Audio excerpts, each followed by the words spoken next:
आता वेळ दिवसभरातील मोठ्या टॉप 9 बातम्या। पुढील हिवाळी अधिवेशन 8 डिसेंबरला 2025 ला होणार, सभागृहामध्ये घोषणा।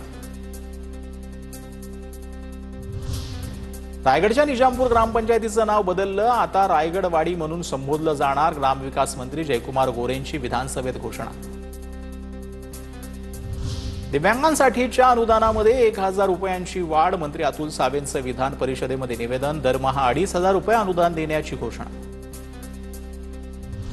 संजय राऊतांबद्दल केलेल्या आक्षेपार्ह वक्तव्याप्रकरणी नितेश राणे यांना बजावण्यात आलेलं अजामीनपात्र वॉरंट रद्द, पुढील सुनावणीला नितेश राणे उपस्थित राहतील, राणेंच्या वकिलांचं कोर्टामध्ये आश्वासन।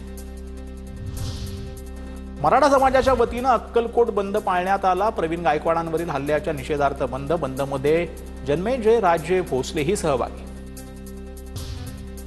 नाशिक कुंभमेळ्यापूर्वी शिर्डी विमानतळाची कामं पूर्ण करा, विधान भवनातील आढावा बैठकीमध्ये मुख्यमंत्री फडणवीसांचे निर्देश, कुंभमेळ्याच्या दृष्टीनं शिर्डी विमानतळ महत्त्वाचं।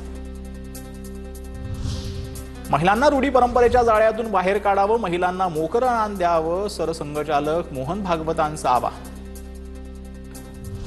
इस्लामपूर शहराचं नाव ईश्वरपूर करण्याचा प्रस्ताव केंद्र सरकारला पाठवणार, मंजुरी मिळाल्यानंतर नामांतर करणार, मंत्री छगन भुजबळांची माहिती।